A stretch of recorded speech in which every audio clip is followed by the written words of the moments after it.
or some guys that have never had any instruction. They're just kind of, they got decent pace, but it doesn't mean they're good motorcycle riders. You know what I'm saying?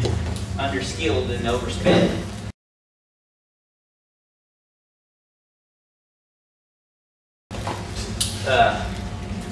Speed well ahead of talent.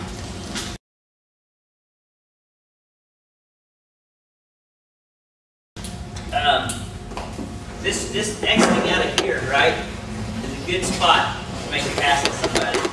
As you can come out, drive out of here, set them up going into here, and get by them. Okay, but the problem is, if you come through here and you're right on them like this, and this is the leader, this is you, right? You come out of here, you guys are just going to be drag racing down here. You have no drive on the guy. You have to have a drive on him, right? So your best bet is to sit back about 4 bike lengths off of him. And as you come through here, gradually gain speed on him. And then as you get to right here, determine if he's going to go high or low. And you can usually tell that by the input the guy's making into the motorcycle, okay? Typically, most guys out there are going to come out and they're going to leave about a bike length of margin on the outside, okay? That's not enough room for you to squeeze through, okay? So effectively, they're going to tighten up, they're going to cause you to tighten up the exit of your corner a little bit, right? So you have to realize this early and maybe swing a little bit wider here and get it squared up and drive underneath them with momentum, right? So that way you're carrying momentum and you pass them easily on the straightaways, right?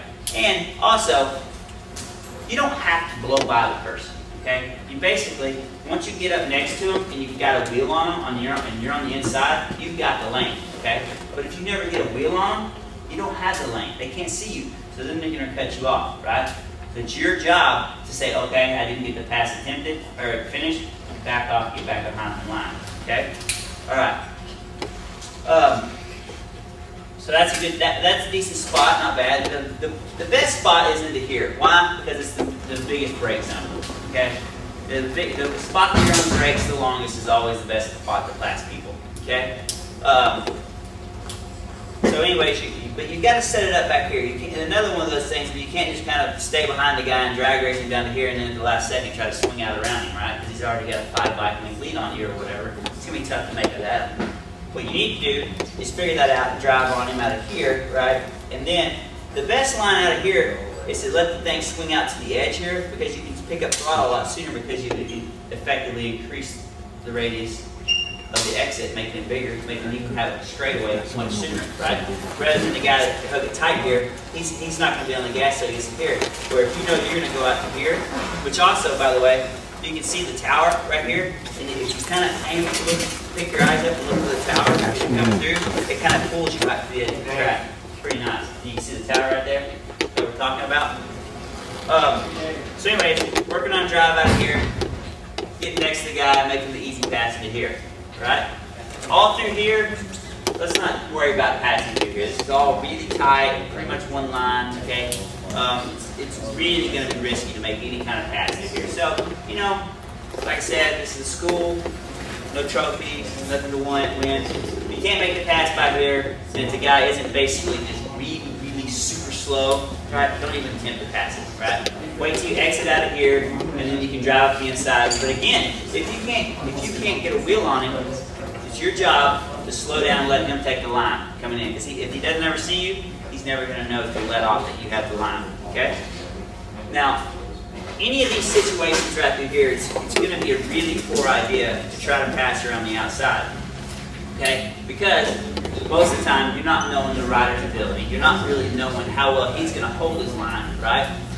And it's never a good idea to try to pass on the outside going into a brake zone because 9 times out of 10, the guy is going to work over, especially if he's been to any classes where we're supposed to set up at the edge of the track to open up the radius of the corner, right? You don't want to set up for a corner this far from the inside, or this far from the outside, right? Especially coming in a ricochet because you've effectively made the fastest corner on the track a lot tighter, okay?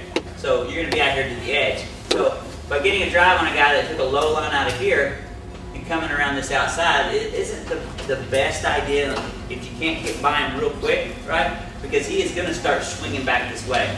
And the bad thing about that is like, you kind of made a mistake by being there, but the really bad thing is it's going to be you that's going to pay for it. Because he's probably just going to push you off in the dirt. He's still going to have asphalt to ride on. Okay. This is a really good spot to pass coming into here, right? A lot of people let off really, really early coming in here because it's kind of you can't really see the apex of the corner too well. A lot of people roll out early and slow down through there, right? So you can pass into here because it's a good braking zone also, right? And then driving up this hill also. A lot of people drive out this hill in third gear, right? Their bike's super lazy, right? So we come out of that in second gear, okay? And it drives up the hill real hard. It's got a huge entry to the corner, right? So a lot of people think that it's a third gear corner, right? But what you got to do is you got to downshift to second, slip the clutch out real smoothly, right? Down to the apex of the corner, and then you have the second is perfectly geared to drive up this hill because it's an uphill, okay? And the guys in third, you can just drag race him and blow right by him. But again, you know, show him the wheel before you make the pass, right? No passing through here pretty much. I mean, if you got the guy that hugs the line and swings back this way, the real line through here is to swing out to this edge. Come through here and swing out to this edge because you make this corner radius a lot bigger, right? Plus it's a tight corner and there's nothing going to happen here. So you come out of here real wide, pick up a lot of throttle and then brake pretty hard into here and hug the bottom and then start to drive out and make this one nice continuous arc, right? Instead of making a straightaway here and making a straightaway here, you make it one nice continuous arc. But most importantly, you're driving out of here, right? Making this a big corner too, because the guys that come in and try to come over here, they kill this corner. They can't get on the gas in this corner. And then they slow down so much they really can't use the brakes going to this corner. So then their bike doesn't set and turn, right?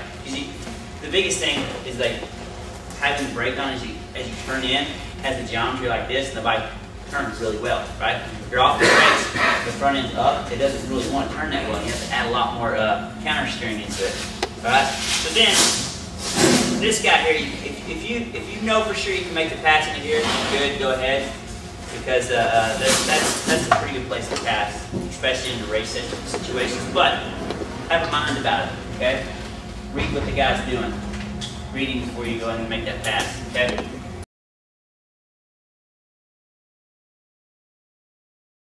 Are you hitting third, coming up, and then back into second?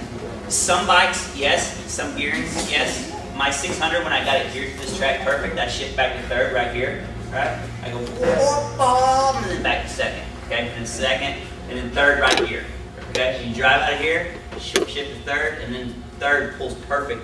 And if you shift to third right here, you'll be shifting to fourth in this area.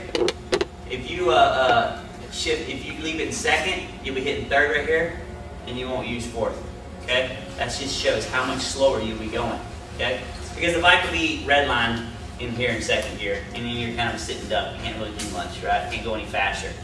Where if you're in third, it can pull really hard down the straightaway. That help you? Yeah. Right. Most importantly though, when you get this second gear downshift, no dumping the clutch out, okay? Really slipping it slowly, okay? And there's a lot of people, I don't want to go to second because it's, you know, it's a little scary or whatnot ever, right? You know, the thing wants to jump, it's because you're not slipping the clutch out when you make that second gear downshift, okay? And trail braking? Yeah. But you know, there's a couple guys in here that might be on a couple different brands. Like I know there's somebody on a 250 in here. 250, where's he at? Right there? It's two of them. Two of y'all, okay? Y'all, I mean, obviously maybe running that corner in third gear, you know, and it might be high geared in third, you know, short geared in third gear, maybe revving pretty hard in third. By the way, both of you guys look really good out there because I was monitoring, making sure that you guys were spacing the group good. You guys carry such good corner speed that your straightaway speeds were really good with everybody else, so it was nice. The only guys that I could even see passing on the straights were the thousands. So good job. Twins. Couple guys on the twins, you might be third gear too. Okay? Alright. On the thousands and the 750s, you'll probably find yourself leaving it in second through here. Right? Especially if you have stock gearing on either one of those bikes, because they're geared for Bonneville for some reason. Actually, they're geared really tall for emission reasons. So they can turn less RPMs at 60 miles an hour so they can pass emissions and sound tests. Which doesn't make for the best track riding gearing. It's good for the highway, they get gas mileage, right? All right, any questions about our passing?